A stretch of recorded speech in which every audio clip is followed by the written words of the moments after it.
Catholic News Roundup is brought to you in part by PewSitter.com, your online Catholic newspaper for the third millennium, CatholicMediaCoalition.org, in line with the Church, online with the world. And TheAmericanCatholic.com, politics and culture from a Catholic perspective.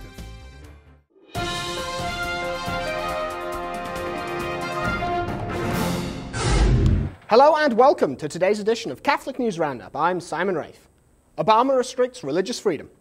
With midterm elections putting the pinch on the White House's ability to simply ram legislation through both houses of Congress, it appears that Obama will be using the power of executive order to impose his agenda on the American people. The first of these directives to roll off Obama's desk this week is aimed at the free practice of one's religion by preventing religious organizations from worshipping, teaching religion, or encouraging converts in the same place that federal funds are used for social services. The Obama administration claims the executive order is necessary because they say it defends the Establishment Clause by keeping religious organizations and government entities from becoming entangled. Abortion by web vote. A Minnesota couple says they will kill their unborn child if people vote for an abortion on their website. However, there is a controversy as to whether the vote is real. The 30-year-old couple, Peter and Alicia Arnold, say they aren't sure if they want to become parents, so they are leaving the choice up to the voting public. Health professionals say the baby is presently 17 weeks old and perfectly healthy and should be born around April the 28th. Many pro-life activists have been visiting the website, birthornot.com, and voting for Alicia to carry the child to term, keeping the vote at press time, over 80% in favor of the couple choosing life for their unborn child. Because at the moment there is no reason to believe this is a hoax, we encourage you to log onto the website and vote for life. The link is just over there. The Childless Choice.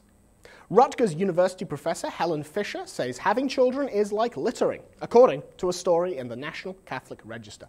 The comment was made during a cable talk show hosted by the ever-vacuous Joy Behar, featuring around a table of self-appointed experts speaking on the choice of modern women to not have children.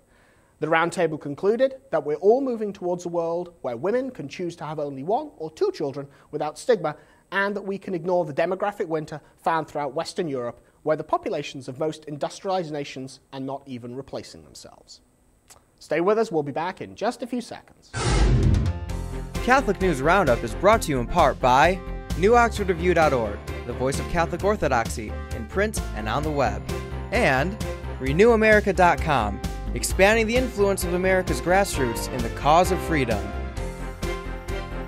CatholicUnderground.com, the podcast about our Catholic faith and new media. Reality check for the U.S. Bishops' Conference.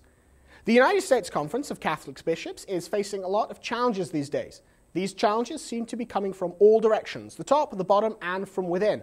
From the top, Pope Benedict XVI has been reminding bishops that the conference does not replace the authority of individual bishops, nor should they present themselves as a collective authority, forming a kind of, quote, American magisterium, unquote, separate from Rome. From within, the election of Archbishop Timothy Dolan demonstrates that left-leaning bishops may find themselves challenged when it comes to setting the agenda. And from the bottom, the Catholic laity, particularly those involved in new media, are no longer going to give the hierarchy a pass when they act irresponsibly, as with the abuses surrounding the Catholic Campaign for Human Development. At the end of the day, faithful Catholics are demanding authentic teaching from their bishops, and their measure of support for any bishop is directly related to his clear fidelity to Catholic teaching.